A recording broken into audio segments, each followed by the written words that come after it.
Hello students, अब हम देखने वाले हैं क्या, पीएन जंक्शन डायोड का पूर्ण तरंग दृष्टकारी। पीएन जंक्शन डायोड का पूर्ण तरंग दृष्टकारी।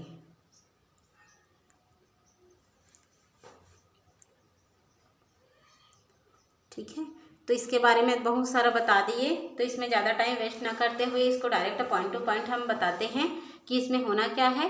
तो इसके लिए हम क्या कर लेते हैं, तो इसके लिए पूरा हम उसी डायग्राम को ड्रॉ करते हैं। बस यहाँ जो अर्ध तरंग दृष्टकारी था उसमें केवल एक डायोड यूज़ किया गया था, और ये जो पूर्ण तरंग दृष्टकारी होती है उसमें दो डायोड का यूज़ कर लेते हैं। तो मान के चलो यहाँ पर हम लोगों का कोई एसी सर्किट, एसी मतलब प्रत्यावर्ती धारा दे रहे हैं, अर्थात एसी इनपुट क्या है, इनपुट है। तो इनपुट में तो हम जानते हैं कि क्या होते हैं, पॉजिटिव निगेटिव दोनों हाफ सर्कल होते हैं। तो ये पॉजिटिव निगेटिव ये हम कंटिन्यू इनपुट देते जाएंगे। जब इसको पहले इनपुट देंगे, फिर इसको इनपुट देंगे, फिर इसको इनपुट देंगे, और ये हम लोगों का प्राथमिक कुंडली है। क्या है ये, हम लोगों का प्राथमिक कुंडली है। तो यहाँ हम लोगों का यूज़ किए हैं प्राथमिक कुंडली, ये सोन मान सकते हो। और यहाँ पर हम लोग यूज़ किए हैं एक ट्रांसफार्मर, जो कि क्या करते हैं, ट्रांसमिट करते हैं किसको, अब चाहिए ऊंचाई जो भी ट्रांसफार्मर लेना है ले सकते हैं।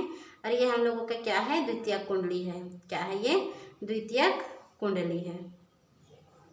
तो इस द्वितीयक कुंडली में हम क्या करते हैं, तो इस द्वितीयक कुंडली में हम फिर से क्या कर देते हैं, पीएन जंक्शन डायोड का उपयोग कर लेते हैं। ये पी प्रकार और ये क्या है, एन प्रकार है। ठीक है, ये पीएन, और उसी प्रकार यहाँ फिर से हम क्या कर लेते हैं, एक यहाँ पीएन जंक्शन डायोड ले लेते हैं, ये पी है और ये एन है। तो पीएन जंक्शन डायोड हम दोनों साइड क्या किए हैं, ले लिए हैं। ठीक है, फिर यहाँ से हम क्या करते हैं, तो यहाँ एक जो आउटपुट है यहीं कहीं बीच में प्राप्त करते हैं। तो मान के चलो ये आउटपुट है, इन इनपुट का क्या है, ये आउटपुट है। तो ये आउटपुट है, आउटपुट मतलब जो डीसी ही लेगा, क्या लेगा, डायरेक्ट करंट ही लेगा। ठीक है, समझ आया इतना।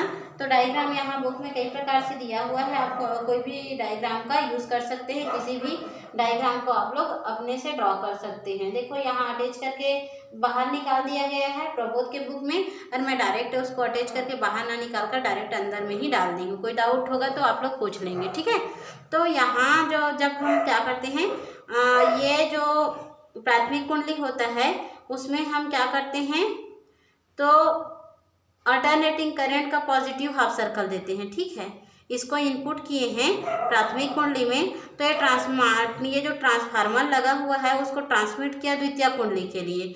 तो उस कंडीशन में ये जो पीएन जंक्शन डायोड का ये क्या होते हैं, पॉजिटिव सिरे पर आ जाते हैं, और ये क्या हो जाते हैं, निगेटिव सिरे पर आ जाते हैं। जैसे ये पी जंक्शन पॉजिटिव सिरे पर आते हैं और एन निगेटिव पर आते हैं, वैसे इसमें धारा का प्रवाह होती है और इधर से आती है, और यहाँ से हम लोगों को आउटपुट क्या मिल जाती है, तो डायरेक्ट करंट मिल जाती है। ठीक है, अर्थात इसको इस फॉर्म में यदि ड्रॉ करके देखें तो हम लोगों का पॉजिटिव हाफ सर्कल अल्टरनेटिंग का देते हैं, तो हम लोगों को आउटपुट भी पॉजिटिव मिल जाता। क्लियर इतना।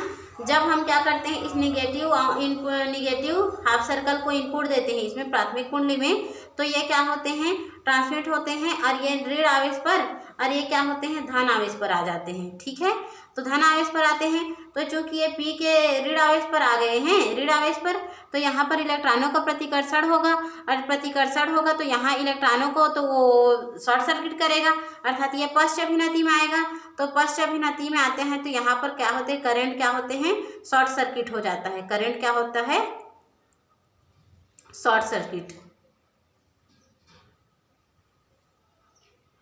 तो उस कंडीशन में यहाँ धारा का प्रवाह नहीं होता है, लेकिन उस कंडीशन में ये क्या हो जाते हैं, ये इस दूसरे जो डायोड लगे होते हैं उसके धन आवेश पर जुड़ जाते हैं। तो देखो ये जो है इस कंडीशन पर ये क्या होते हैं, तो पी के धन आवेश पर जुड़ा हुआ है, जब इसको ऋण किए हैं तो ये धन हुआ है दूसरा सिरा, तो ये दूसरा सिरा धन है, तो ये दूसरा पीएन जंक्शन डायोड के पी सिरे से जुड़ा हुआ है, ये एन सिरे से, तो ये पी सिरे से जुड़ा हुआ रहता है। तो उस कंडीशन में ये अग्र अभिनति में होगा, ये अग्र अभिनति में होगा, मतलब फिर से ये क्या करेगा, आउटपुट देगा क्या, तो फिर से हम लोगों को आउटपुट देगा डीसी। ये फिर से आउटपुट दिया डीसी। जब इसको निगेटिव हाफ सर्कल दिए तब भी आउटपुट किया डायरेक्ट करंट। ठीक है, फिर उसके बाद फिर क्या किए, फिर इसको पॉजिटिव हाफ सर्कल दिए, तो फिर ये क्या हो गया, प्लस आवेश में कन्वर्ट हो गया। तो फिर इसमें धारा बहा, ये अगर अभिनति में आ गया, ये पश्च अभिनति में आ गया, ये पश्च अभिनति में आया तो इसमें धारा नहीं बही, लेकिन इसमें धारा बही, तब भी हम लोगों को आउटपुट मिल गया डीसी। आया समझ। और उसी प्रकार सिमिलरली जब फिर से इसमें क्या किए, निगेटिव हाफ सर्कल दिए, तो ये फिर से ये ऋण आवेश पर, ये धन आवेश पर आ गया, तो ये क्या हो गया, पश्च अभिनति में आ गया, और ये अगर अभिनति में आ गया, फिर भी आउटपुट मिला हम लोगों को क्या, तो फिर से हम लोगों को ये डीसी मतलब पूर्ण तरंग पॉजिटिव निगेटिव दोनों हाफ सर्कल पर क्या मिल जाते हैं, तो पूर्ण तरंग दिष्टकारी मिल जाते हैं। यहाँ पर आप लोगों को लिख लेना है T/2, यहाँ T, यहाँ जो है 3T/2 और यहाँ 2T, ऐसा करके आप लोग जैसे भी लिखना चाहोगे उसको आप अपने सिंबॉलिक डायग्राम से सिंबल कर लेंगे। और इस प्रकार हम AC to DC के लिए अर्ध तरंग दिष्टकारी और पूर्ण तरंग दिष्टकारी को अच्छे से समझे। कोई भी प्रकार का डाउट होगा तो उसको आप लोग क्लियर कर लेंगे। इसके बाद हम पढ़ने वाले हैं कल के टॉपिक में जेनर डायोड। क्या पढ़ेंगे, जेनर डायोड।